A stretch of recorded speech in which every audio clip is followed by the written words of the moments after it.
Hi, I'm Kristen and this is Scrap Fabric Love, and today I'm talking about a Scrappy log cabin block. So log cabin's a pretty traditional block. I've got this same block here in two sizes. So this is 12.5 inch and it's made with traditional piecing, and this one exactly the same block but it's 8 inches. So it's just smaller. So you can see, depending on which fabrics you use where, it already looks a bit different. So this one you can see perhaps more of a like blocky circle shape in the middle, and this one you see probably a plus sign. So I'll talk about fabric placement as I go on, but these two sizes and these two methods, this 8 inch one is done with foundation paper piecing rather than traditional piecing. These are part of the Scrappy Strips Quilt Along, which is running through the month of February and into the beginning of March on my channel. So if you missed the start of it, it's not too late. This is block 2 of 2. We're only doing 2 blocks. We're doing quite a few of each block. And this is the second one, and I would say the easier one.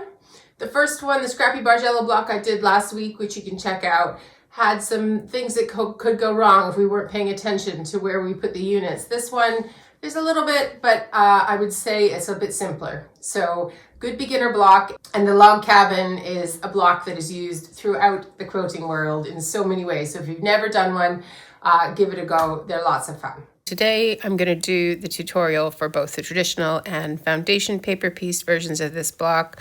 I'll give you the measurements for one 12.5 inch traditional block, but if you are in Scrap Club, which is my Patreon quilt group, you have all the handouts, all the measurements. You don't need to be taking any notes. For the purposes of the quilt along, if you're doing the traditional layout, which looks like this, we're making 24 of these log cabin blocks. So the ones in the middle, I've got the 4 laid out to look like this. It's kind of like a big plus sign, I guess. But I did also want to show you how you could play with that and change it up. So if you wanted to have, for example, all the blocks going in one direction, so they're not rotated in that way, they would look like this. And if you did a whole quilt like that, without the Bargello blocks, you'd have something like this. And of course, you could go to town just rotating these blocks all day and getting different looks with them, which I kind of did a bit on my quilting software. And I know we've really just got done with Christmas, but this one just screamed reindeer to me when I rotated it this way, and I couldn't help myself. I'm not making a Christmas quilt, so here is the layout that I am working on. However, we did have a chat in Scrap Club in our Zoom meeting on Sunday about what it would look like if we changed it to just 2 colors. Even though these are all scraps and different blacks and whites, you can see that's got a different look. And if we rotated even just the log cabin blocks in a particular way, you can get something that looks completely different. So this is something you can truly kind of make your own. For right now, I'm just going to focus on one 12.5 inch log cabin block. So these are the measurements you need for one block. I'm going to go through them as I piece the block, so don't stress about that. And if you're in Scrap Club, just pull out your handouts. You don't need to write it down. So these are the pieces we need to make one 12.5 inch block. So that would be like a quarter of that big plus shape that you saw on the board at the beginning of the video. So first of all, I've got my fabrics in sort of 3 groupings for this. So all these different whites are my background. Even though they're different fabrics, they're all background because they're all basically the same color, some version of white or low volume or whatever you want to call it. These two, the kind of more colorful bright ones, are my accent fabric. So you're going to see those, but they're kind of going to almost be pushed a bit to the behind because these blacks are so much darker than everything else. So they're my kind of hero fabric. So obviously, depending how you mix up these colors, your block's going to look different. So you can kind of play with it and get a different look depending on the fabrics you choose. But to make the block, we're starting with a 2.5 inch background square and a 2.5 by 3.5 inch piece of accent fabric. So I'm going to put these together and sew along here with my 1/4 inch seam. If you're doing a whole bunch of blocks at a time, chain piecing is faster. That is the way I did this, and it made the blocks that I needed for the quilt we're doing go really super quickly. But for right now, I'm going to show you just each step as I build the block. So I'll come back once I have that sewn and pressed. Okay, so there's that together. Next, we have another piece of accent fabric, 3.5 by 5.5. And so we just need to add it to this piece, but we need to add it on the right side. So it needs to be with the white block up and the accent fabric off to the right. Because if we attach it here instead, then when we go to add the other bits, it's not going to come together quite the way we want. So if you are in Scrap Club, you're going to have this sheet, and it should keep you right about where to place things. So unlike the FPP version, this isn't a mirror. So we're not flipping anything over. This is the way it should be when you're looking at it. So if I'm looking at my pieces and I'm looking at this sheet, they should match up, okay? So the best thing to do, I suppose, if you're chain piecing, is to have these ones, once you've done all these units, oriented in the same way, and then you add the next pieces always on the same side. This is the only bit that I ever got messed up on when I was making these blocks. It was once or twice I had it on the wrong side. Anyway, I just unpicked it. It depends when you notice it, I suppose. But anyway, so I'm going to put this with this, and I'll come back. So there's that unit. So if you've never done a log cabin before, this is what happens. Each piece just gets progressively bigger in order to fit the unit you've just made. So you can see probably here, this is now the one we need. This is the 2.5 by 5.5, and it's just going to fit on top here. So there is that unit all together, and now you start seeing the next one that must fit is this one, and that's 2.5 by 7.5. And so now we're going to move on to one of our hero fabrics, and this is wider, just like this one was wider. So this one was your 3.5 by 5.5, and this one is 3.5 by 7.5. So that's going to go on the bottom here, and we're just making the shape get bigger and bigger. Okay, and next is this other piece of hero fabric. This one is 3.5 by 10.5, and that goes on this side. And we're just sewing down there. Okay, so there's that unit. And then next we've got our 2.5 by 10.5 inch background. It's going to come up on the top here. So again, just going to sew along there. And then finally, the last piece, 2.5 by 12.5. And that goes over on this side. And here is our finished block. So it should finish at 12.5 inches. If you need to do some trimming, that's fine. If you don't, that's fine. And if you found maybe your 1/4 inch seam was a tiny bit generous and you're a little under the 12.5, please don't stress. Fabric stretches a bit. We can make it work in the quilt. So if you're doing the quilt along and you've come out a smidgen short, don't stress, don't unpick everything, please. Just message me inside Scrap Club if you're in there, and we will help you. But also if it's within that 1/4 inch, I just wouldn't stress, full stop. So anyway, this is the block. It's lots of fun to make. It goes really quickly if you're chain piecing them. So we need 24 of these traditional blocks for the Scrappy Strips quilt along, if that's the layout you're doing. And I did, doing it with chain piecing, I managed to get these blocks all done in an evening, save for this one, which of course I saved to piece to show you. So if you're a beginner, chain piecing just means you would do like the first step for each block over and over and over again before you move on to the next step for each block, as opposed to doing one block at a time. So it does speed things up. You do have to, as I said, pay attention to the orientation of those strips. So maybe get into the habit of putting all the blocks facing one direction so you know which side you're adding to. That's where I probably messed up to start off with. And the other thing I would say is this is very fast, but and this is a me problem. It's probably my posture, my chair. But doing it this way, I got a terrible backache at the end of the day. Whereas when I do things block by block, like I did for the foundation paper piecing version, I didn't have that. So there is a repetitive motion to this. So that's another little bit to keep in mind. But it does go super quick if you do it like this, for sure. If you've never seen my channel before, one of the things I come back to a lot is that there's just no one way that fits everyone. So do it the way that works for you. If you're doing the traditional layout, 24 of these blocks. If you're doing the foundation paper pieced quilt along layout, I'm talking about that next. Foundation paper piecing. So this block is smaller because we wanted to fit the pattern on one printer sized piece of paper. And I have stretched that. So this block is 8 inches. And as you can see, it's right up to the edge of my paper here. So I'm printing at 100% scale, and it doesn't have the little 1 inch thing. I've got that elsewhere where the templates are. But if you're printing this off, I would really advise you to measure from one edge of the seam allowance to the other to make sure you've got that 8 inches. And if you haven't, then check the printer settings. The other thing is, depending on the printer, so I did do it on another printer, and I had this situation. This might happen to you. So you might not have this outside line. So please don't stress. If this measures 8 inches to 8 inches from here to here,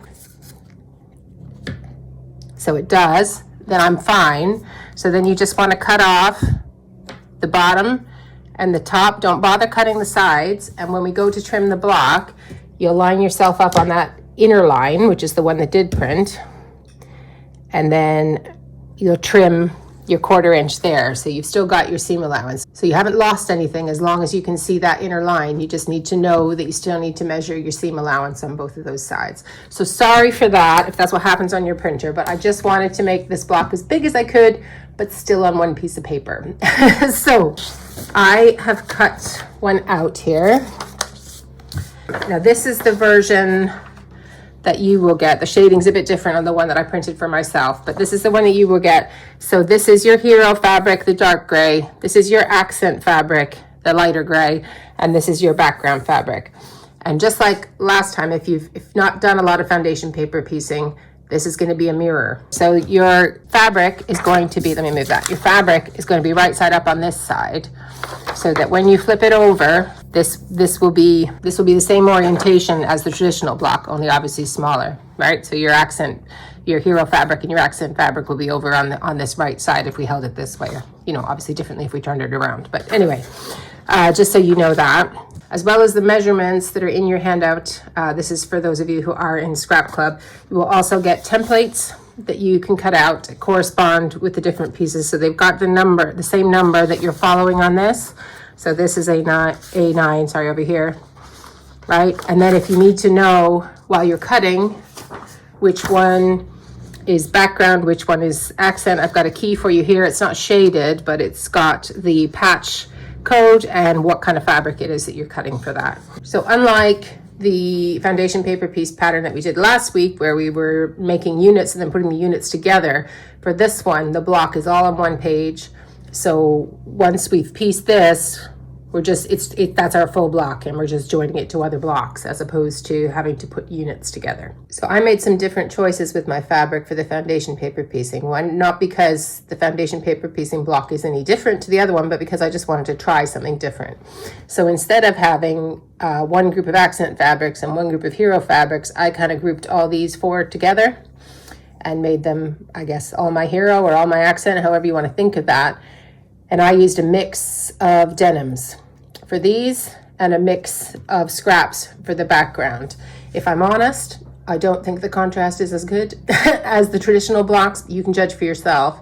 But anyways, it is an option for you to group this all as one fabric or one color, one group of fabrics, and then you will get more of a circle shape and less of a plus shape in the middle once the blocks are oriented the way they are in the Quilt Along layout. So anyway, I'm going to show you how we're going to piece this at the machine. Okay, so I have rough cut, stroke, rough pulled the patches that I need for this foundation paper piecing pattern. You can see I've got it set up the way the block's going to look to me, which is the reverse of what I can see on this pattern. But if I flipped it over, if I can see the shading of the gray behind me, I can see these are meant to be my hero and these my accent, but as you can see, they're pretty similar because as I said, I've grouped these together.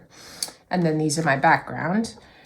I talked about this in my last video, but if you didn't see it, I come to paper piecing in order for it to look precise when I'm finished, but I don't have to be precise before I start. So I don't need to have the exact measurements cut to piece it like I did for the traditional one, because I'm going to be trimming it as I'm going. So I'll show you what that looks like. But anyway, when I was actually piecing the majority of my blocks, I didn't lay it out like this. I just had different buckets of scrappy background and denim scraps, and I was just pulling and holding it up against the patch and go, is that big enough? Cool, let's do it. So, but I'm just showing you that you can do a bit of planning in advance if you want to. Anyway, I will move these kind of out the way, because I'm starting with these two. So this is, if you look on here, this denim is my accent fabric or hero fabric, and it's A1, so it needs to be bigger than this patch by 1/4 inch all the way around, and it is. And this is my first background Scrappy piece, A2, bigger than I need, perfectly fine, okay? Normally, I would start with a dab of glue here to keep patch A1 on, but I've run out of my glue stick, so I can't do that. I just have to hold it in place. What I would do then is line up these raw edges and then check with the light source. So I've got my recording light over there, but you could use a window or a light box or something like that. Turn it over and make sure, so I'm looking, I don't know if you can see on the camera, but I can see here with the light in front of me that I've got my 1/4 inch seam and that I've still got it all the way around this patch at the same time. Okay, and then I'm just holding it firmly like this, and then I'm sliding it under. Obviously the glue helps with that, but if you don't have it, we can make do. So I'll just turn my stitch length down to 1.5, and I'm gonna sew on the line between A1 and A2, directly on it, directly through the paper.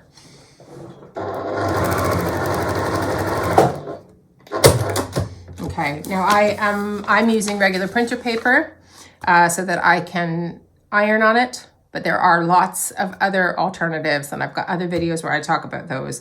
But if you're a beginner, there's nothing wrong with regular printer paper. So I'm gonna go, and it looks wonky, I know. I'm gonna go and press this open, and then I'll show you the trimming. So there are my first 2 wonky patches. Okay, so next I need to go to A3.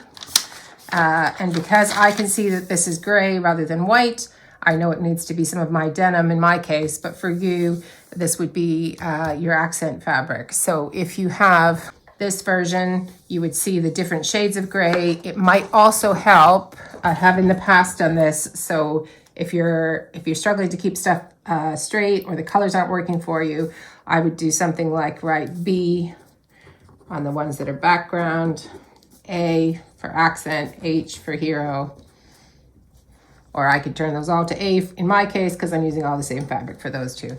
And then I can kind of zone out and just have a look at my key as I go. So I do that a lot. Anyway, so because we're going by numbers, so A1, A2, then A3, the next patch I'm adding is A3, so I need to fold right across this line. So fold it back towards me.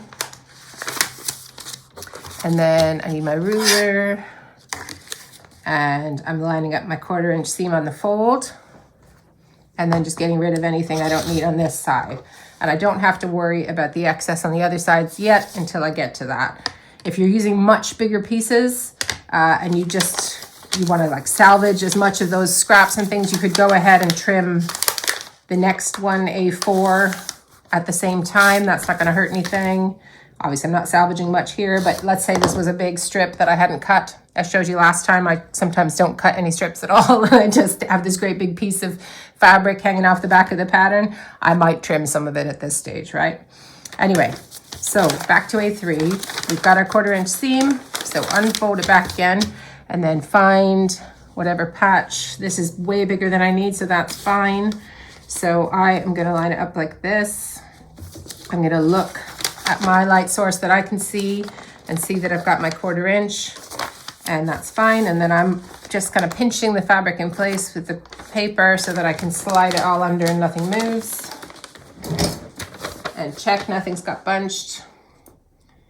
And then I'm just gonna sew a little bit before and a little bit after this line between the A1, A2 unit and A3.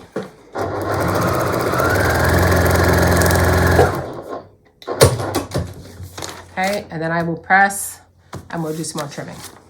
So here's where I've got to. I've got this whole bit, and once I've trimmed this off, I don't know if you can see, but that will be big enough to do another A1 patch, so I'll save that somewhere else. So let me just trim that off. So same again.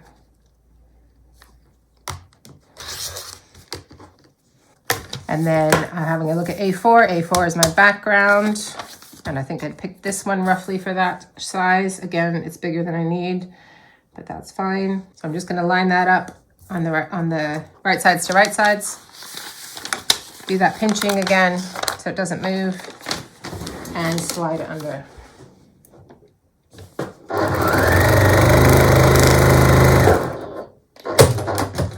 Okay, so I've pressed that one, And now I want to trim for A5. So A5 is this background one here. So I'm just going to fold that back. And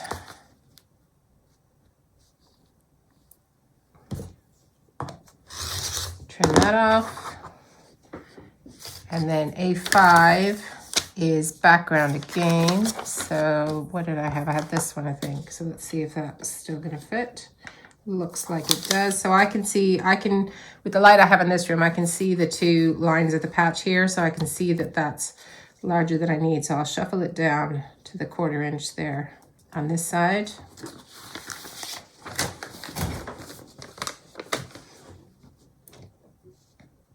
And now I'm just sewing on the line between this patch we've already created and the next patch we're adding.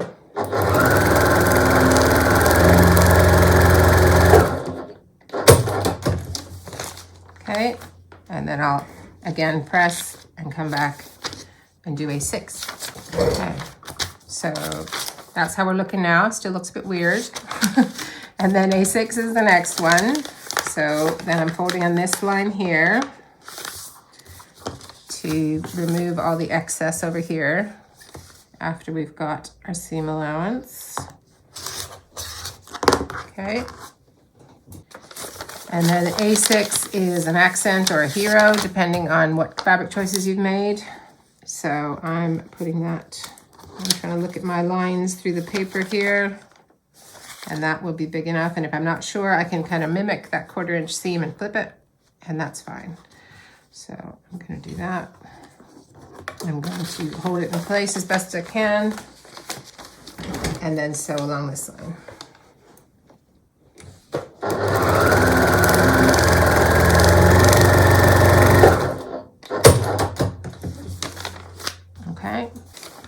Okay, so there's that. But obviously I've got a lot of excess over here. I could wait till the end to trim that, but I'm going to trim it now.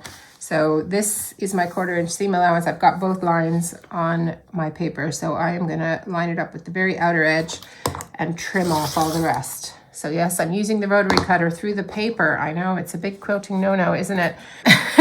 So folk ask me things like, does the paper dull the needle faster? Is cutting through the paper not dull the rotary cutter? Should you not have like one rotary cutter for paper and one for fabric?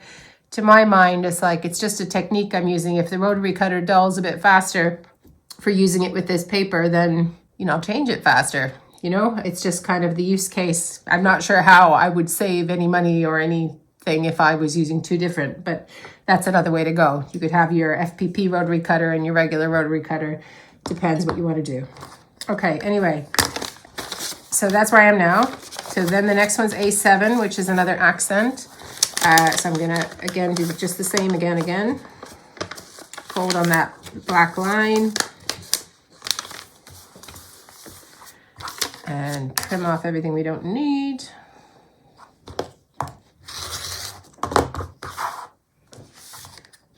And then this time, this is an example of me having a piece that's way bigger than I need, but that's fine.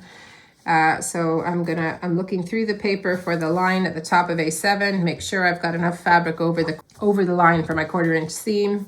I often give it a bit more. And then flip.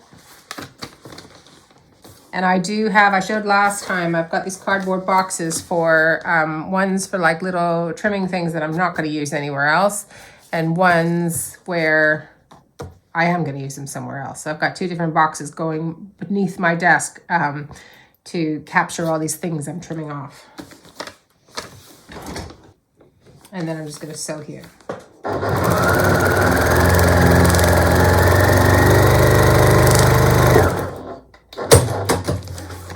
Okay. So now I'm going to trim off the excess, the biggest excess bit here first, and put that in the to save box. And then I'm going to do the same over here. So I'm going to cut away everything beyond the 1/4 inch seam now on the left-hand side. So I'm on that outer line on the pattern piece, cutting through the paper and the fabric, and this can go in the to save box. And then we're on the home stretch. We've got 2 more patches to sew. So next is A8, which is background. So I'm going to fold that back. And I don't always fold completely precisely, as long as it's not over folding. We want to make sure we still have our seam allowance. Okay. So then background, I guess this one will do. Yep, that's fine. And flipping it over.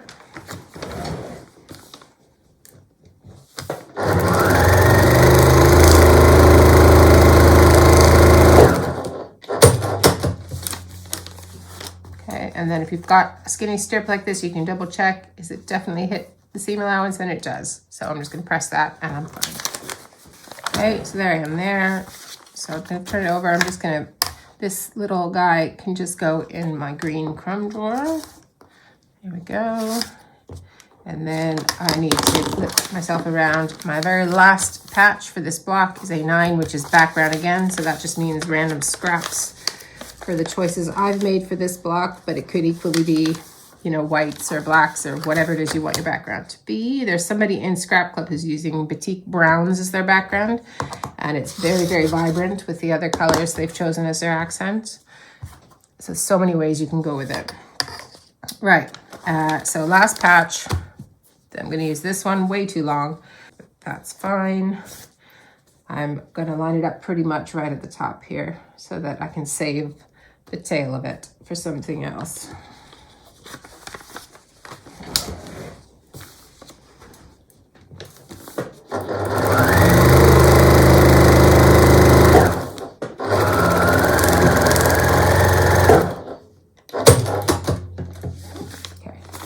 I will just press that and then we will do our final trims.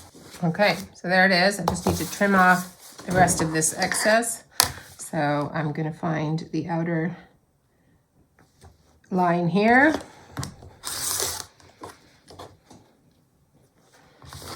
And on this side as well. And I can save all of that. And again, if your page has printed and you don't see that outer line, it's fine. As long as you can see this one and you can measure your 1/4 inch from it, that's all you need, okay? So this is the finished block. So the issue that I am having now that I'm pretty much at the tail end of making all of these blocks is that I'm not seeing as much contrast as I thought there would be with all of the mix of denims and all of the mix of scraps. They're definitely different, but I'm not sure they stand out in the same way that the black does in the traditional piecing. I mean, it's just a different look, right? So it depends what you like. And I'm not convinced yet about this, but I am gonna go forward with it. I'm trying to push myself because I don't usually do this super scrappy business. It's usually color themed scraps. That's my MO. So I'm trying to branch out and just see how it goes. So I might try some different quilting things to emphasize this a bit more, or I might grow to like the less contrasty contrast as I start putting the blocks together. We'll see. Right, so what happens if you are following your key on the back but you make a mistake? You're listening to a really good podcast or something, or someone's talking to you, and you just pick up the background fabric instead of the accent, for example. Well, if you notice it right away, you can unpick it. Just because it's on the paper doesn't mean you can't unpick it.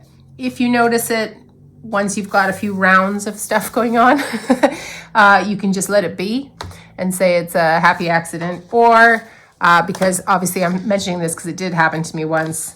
This was my fix. So there's a red patch under here. This is meant to be my accent. I went ahead and put some background fabric on, and then I think I was about over here by the time I realized what I'd done. So I just cut myself a little patch and put it on top and sewed right through. You see the little line in there. I'm sure you could still spot that in the quilt. In fact, you can still see the red peeking out, but I don't mind. I'm still gonna have the same rough visual effect, and I don't have to make a whole other block or unpick my whole block. So that's just my little boo-boo and my little quick fix if anybody finds themselves in the same situation. Right, so if you are doing the FPP version, we're making 48 of these 8-inch blocks. I know it's a lot, and I probably can somehow be done with chain piecing, although I don't really know how to do that because I always cut my threads after each patch. So I was averaging about 20 minutes per block, including ruffling around my scrap stash and denim stash for the right size thing. So that was without pre-preparing the patches. So I imagine if you did cut in advance, you might be able to get through these blocks a bit faster. But if you cannot face making all 48, just let me know. We can chat about it in Scrap Club about sort of other things you could do in your quilt to replace these if you just get tired of doing them, which might happen. I actually did enjoy doing it block by block, but it definitely took way longer than the traditional piecing for this. So that's part of the trade-off with it. So I hope you enjoyed that. I hope you enjoyed making this block. And if you're doing the quilt along, I can't wait to see how your blocks all start to play together. I've seen some of that from you guys inside Scrap Club. I'd love to see more of you there. We had our first quilt along Q&A meeting last night at the time I'm recording this. And then we have our first official Scrap Club proper meeting near the end of February. So if you haven't joined, but you've been thinking about it, you haven't missed much. You haven't even missed the first proper meeting. So we'd love to see you there. If you like the channel and the sort of stuff I say about making up your own rules in your sewing room and just having fun with playing with fabric and quilting kind of chimes with you, then I bet you would also probably like a lot of the quilters who are inside Scrap Club already. We had some good chats at that first Q&A, and I think as we all get to know each other and invite new members in, it's going to become even better. So I would love to see you inside. The link for how to join Scrap Club or get more information about it is in the description box for this video. And you can also find there the links for the other 2 quilt along videos if you've missed those. It's definitely not too late to catch up with us and join in. So next time I'm going to be doing a much requested video. It is part of the quilt along, but it's also a follow-up to my join and flip quilt as you go methods video. So I have loads of folk who love that method, but they wanted to see it done on a whole quilt. So I'm going to do that on one of my quilt along quilts. So if you want to see that, stay tuned next week. I hope to see you then. Thanks so much for spending time with me. Bye.